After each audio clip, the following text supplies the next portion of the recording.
The cast was electric, but behind the scenes, rumors swirled. Was there tension on set? Creative clashes?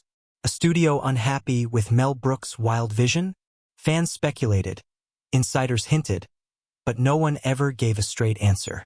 Now, decades later, Brooks has finally what went wrong broken the silence.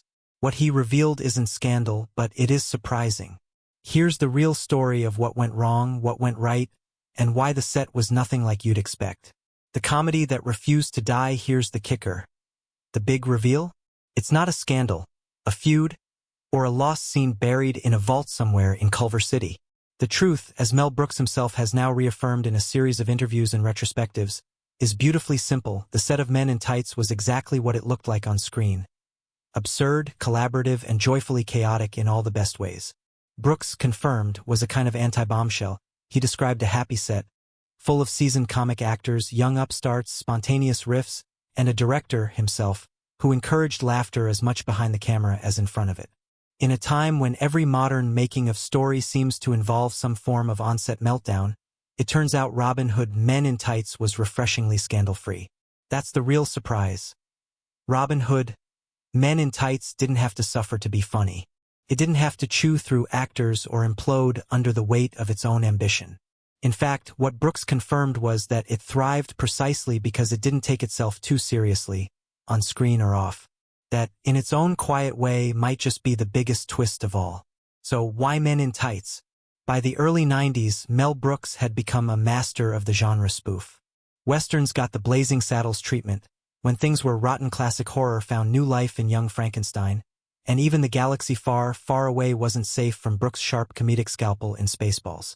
But while each film poked fun at a specific genre, they all did something more. They honored the original source with love, even as they tore it apart with gags. So, when Brooks turned his attention to Robin Hood, it wasn't out of nowhere. In fact, he'd already done it once and failed. In 1975, Brooks co-created a short-lived TV sitcom called When Things Were Rotten, a slapstick series centered on Robin Hood and his band of merry men. It aired on ABC, ran for just 13 episodes, and despite having Brooks' fingerprints all over it, the show simply didn't land with audiences. Critics panned it. Viewers bailed. The project was quietly buried. But Brooks, in typical fashion, didn't see it as a loss. He saw it as a dry run. Robin Hood Prince of Thieves nearly 2 decades later, in 1991, Robin Hood, Prince of Thieves hit theaters. Starring Kevin Costner and his suspiciously American accent, the film was a major box office success, even if critics were split. It was melodramatic, lushly produced, and sincere to a fault, which, for Mel Brooks, was like a flashing red beacon that read, "Parody me." Brooks later joked that the idea for Men in Tights came to him the second Costner opened his mouth. "He's supposed to be Robin of Locksley, and he sounds like he's from Anaheim," he said in an interview. The opportunity was irresistible. Not only could he take another stab at spoofing Robin Hood, but this time he had something specific and culturally relevant to lampoon. He also had better tools. The success of Spaceballs and History of the World Part 1 meant Brooks had more clout, more resources, and access to a wider talent pool. This wouldn't be a rush TV experiment. It would be a full-blown film, with musical numbers, sword fights, and a cheeky sense of self-awareness. If Prince of Thieves was Hollywood's high-budget attempt at reviving the legend, Men in Tights would be Brooks' playful, low-stakes rebellion. Robin Hood Men in Tights, but even parody requires structure, and Brooks knew the Robin Hood legend well. The bones of the story stayed intact.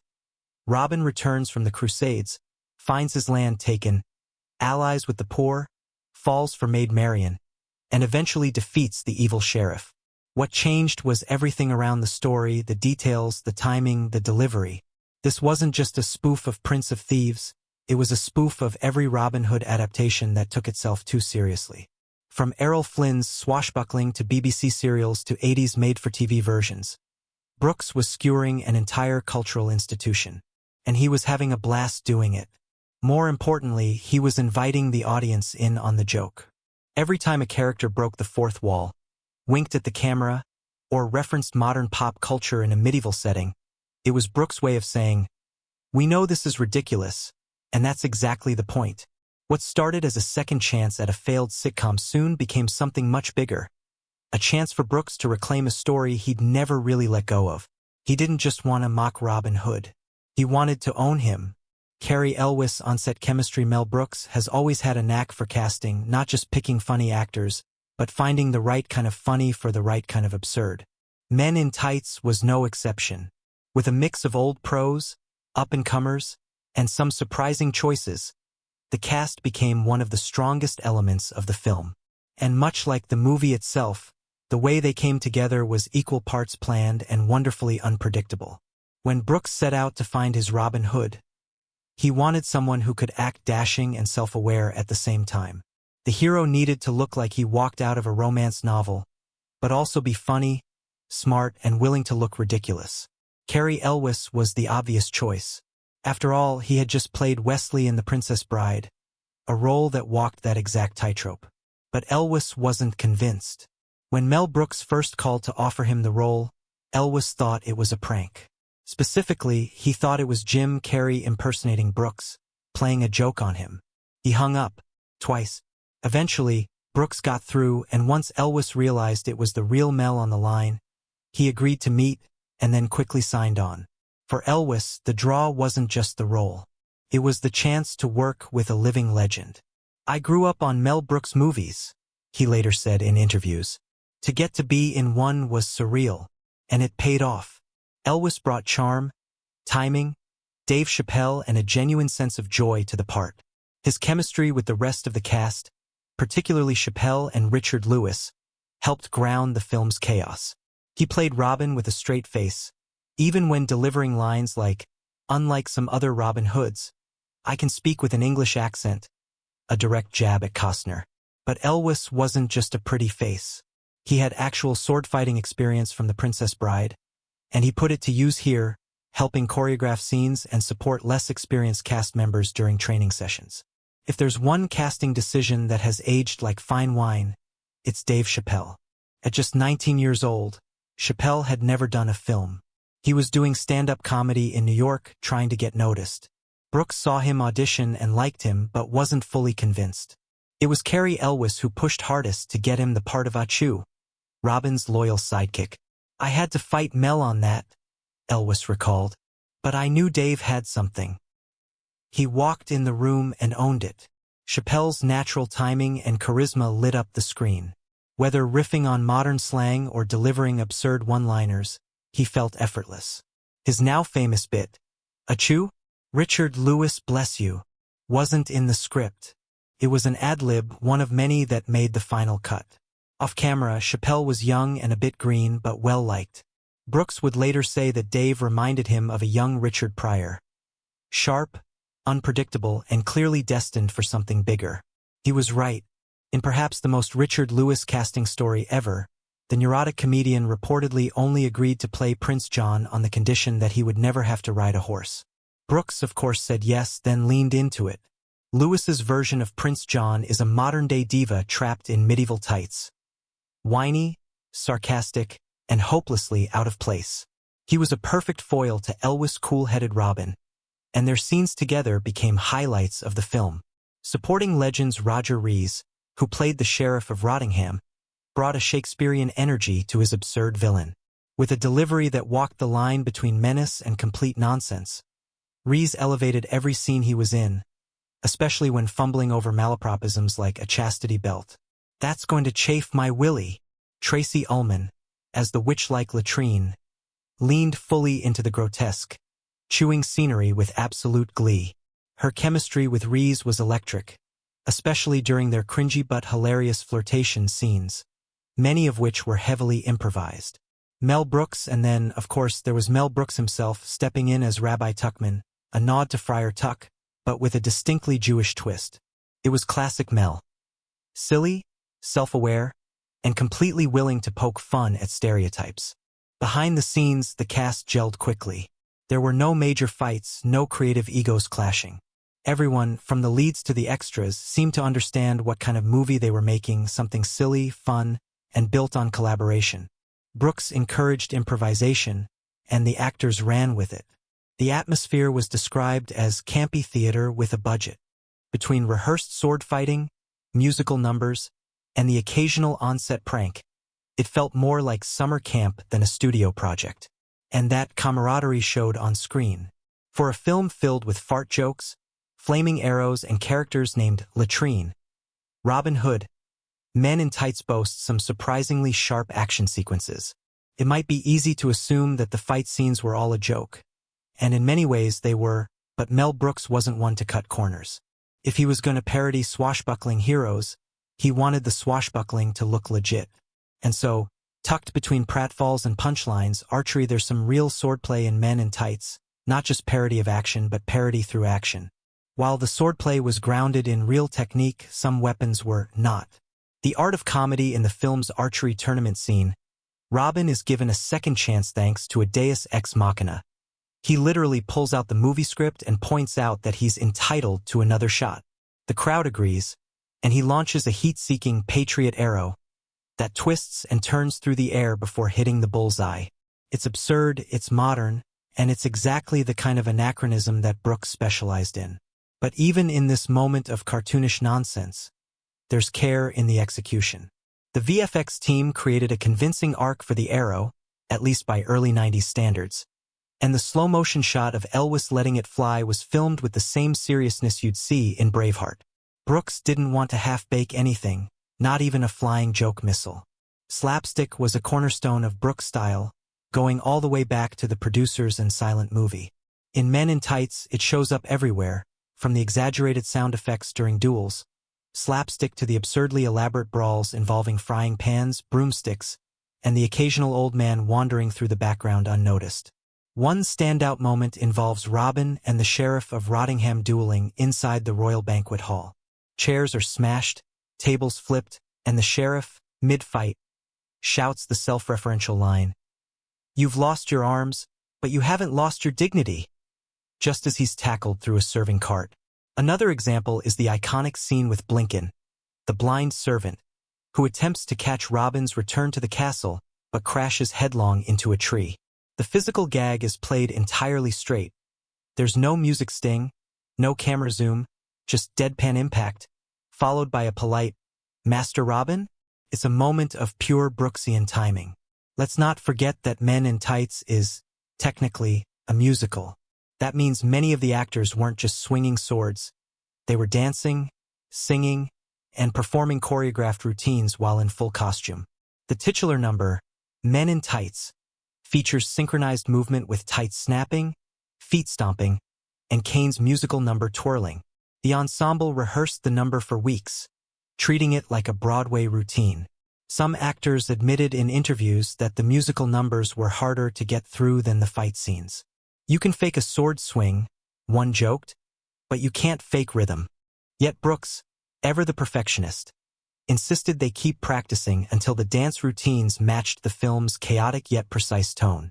The result? A musical number so iconic that it became the film's brand, even its tagline. Iconic scenes, how they happen. Ask any fan of Robin Hood, Men in Tights to quote a favorite scene, and you're likely to get a different answer every time. That's because the film is packed with memorable moments. This is the line one balancing slapstick, parody, and a little bit of Mel Brooks' trademark mayhem. Some were planned to the beat. Others came alive thanks to improv and creative spontaneity on set. Let's pull back the curtain on a few of the most enduring highlights. Unlike some other Robin Hoods, this is the line. The one that most people, even those who haven't seen the movie, have heard at some point. Unlike some other Robin Hoods, I can speak with an English accent. It lands with a wink and a jab, specifically, a jab at Kevin Costner's Prince of Thieves performance, in which he famously made no attempt to hide his American accent. The joke was such a direct hit that it became the film's calling card, even appearing in trailers and posters. What's interesting is that this line wasn't in the original draft of the script. It was added during a table read, after someone, allegedly Elvis himself, cracked the joke during a discussion. Fun side note about Robin Hood adaptations. Brooks loved it and made sure it stayed in the final cut. Fun side note, the line had to be adapted in international versions. In the German dub, for example, it became a joke about diction and phrasing, since the Costner reference wouldn't have landed quite the same. A parody of Prince of Thieves' dramatic tournament scene. This sequence goes full Brooks, mocking cinematic tropes, breaking the fourth wall, and including possibly the dumbest and most delightful plot twist ever. A heat-seeking Patriot arrow. When Robin misses his shot and all seems lost, he suddenly shouts, "Wait, I get another shot." The crowd protests. Robin calmly, another shot, pulls out the script and reads from it. It says right here, "I get another shot." The scene freezes, literally, and the camera zooms in on the script in Robin's hands. It's as if the world itself has to comply with the written page. Brooks loved this meta-joke so much that he staged the camera movement to make it seem overly dramatic, like a courtroom reveal. The production even printed fake, oversized scripts for Elwes to hold, just for the visual gag. The sequence ends with the Patriot arrow zigzagging through the air like a cartoon missile before nailing the bullseye. It was done with a mix of practical effects and early CGI, cheesy by today's standards, but hilarious in its sheer audacity. Poor Blinken. The blind family servant, the tree gag, was responsible for several of the film's most absurd sight gags, but none hit quite like his entrance.